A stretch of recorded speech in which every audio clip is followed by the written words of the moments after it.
Hey everybody, and welcome to another episode of the PlayThru. I'm DoctorJ, and today we're going to be talking about Reef, a game from Plan B and Next Move Games. Just as a reminder, for those of you who are listening on audio only, head on over to theplaythru.net to find the videos that go along with this. And if you've already played Reef before and you know how to play it and you just want to hear our thoughts on it, head on over to theplaythru.net to check out our discussion portion of the video. And you can click the link above to get there. All right, so let's dive in and learn how to play Reef. So Reef is a very short and simple game. It can be short, there's a lot of strategy involved. So if you have people who like strategy, it will probably take a little bit longer, but it's a very easy game to learn. So let's just go over the setup really quick. I've got it set up here for 4 players. So the first thing you do when you set up a game is you take a player board and then you take one of each of the 4 coral colors and you put them anywhere on your board. There is a variant in the rule book that you can play later on once you're more experienced where you can't put them in the middle, but I set it up the way you would in a normal game. So you just set the coral pieces up however you want, and then you get 2 cards from the deck, and then you decide who goes first and you take your turns, and I'll go over how a turn works right now. So on your turn you can take one of 2 actions. The first action you can take is to take a card and put it into your hand. There's a 4-card hand limit. So if you already have 4 cards, you obviously can't take that action. When you take a card, you have the choice of taking any of these 3 cards up here or the card off the top of the deck. The only caveat is that if you take the card off the top of the deck, you have to take one of your points here and you have to put it on the card with the lowest point value out of the row. So here we've got a 5, a 1, and a 4. You'd have to put it on the one that has the 1 on it. And then you would take that card and put it into your hand, and then you could flip this top card over. So that's the first action you can take. If you take that action, then your turn's done and you can't do anything else. If you choose to take the second action, playing a card, then this is how you would do that. So first you pick one of the cards from your hand and you put it down. Each card has 2 parts to it. It's got this top part with the white background and this bottom part with the blue background.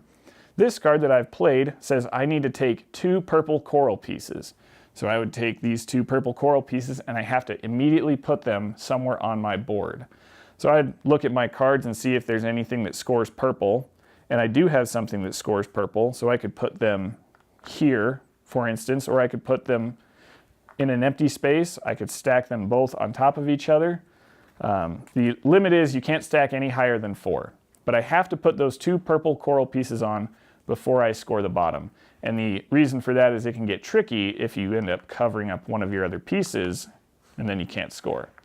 But I'm not going to do that here. So then you look at the bottom and it says I score 3 points for every red and green coral piece that are next to each other. Now when you're scoring these, just know that you can orient the card however you want. So if, for instance, I had a red coral piece here, then I could actually score that because if I orient it this way, the green and the red still line up. There is a catch though, you can only score 1 piece of coral 1 time for each card. So if I have this set up here, I can't score this twice, even though technically the pattern matches because I can only score that green piece 1 time. So if I were to score this, I would get 3 points. So I'd take 3 points, put it in front of me, and I hang on to this card. And you just keep taking turns, either taking cards and adding them to your hand, or playing cards and scoring them until either one of the 4 coral piles runs out, or in rare instances, if the deck runs out, the game ends immediately. If one of the coral piles runs out, you finish out the round, but if the deck runs out, you end the game immediately. So there's that little important rule to kind of keep track of. I also wanted to show you some of the various ways that the cards score, so I pulled out some of these cards from the deck. For instance, this card here scores for every one of your stacks that has at least 3 coral pieces in it. That means that it's 3 high. And you see the symbol there means that it doesn't matter what color is on top. This one scores 4 points for every 3 yellow coral pieces that are in that sort of L shape. And then these ones are also very interesting. You pick one, this one specifically, you would pick 1 green coral piece, and then for every red coral piece that's in the neighboring 8 spaces, you would score 2 points for that as well. And that's how you play Reef. I forgot to mention that we have the fish expansion here. This adds little fish to the game. I'll go over really quick how to play that. Just know this doesn't come with the game. This is Ken's copy of the game, and he ordered these from the publisher itself. So you can go to their website and get your own fish.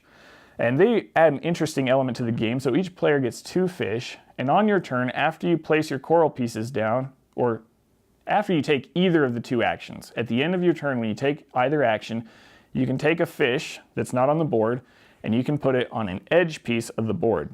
You can even put it over a coral piece like that. And the benefit to having the fish is if you score, so for instance, if I scored this piece with a fish on top, I'm not just going to get 3 points, I'm going to get an extra point for it.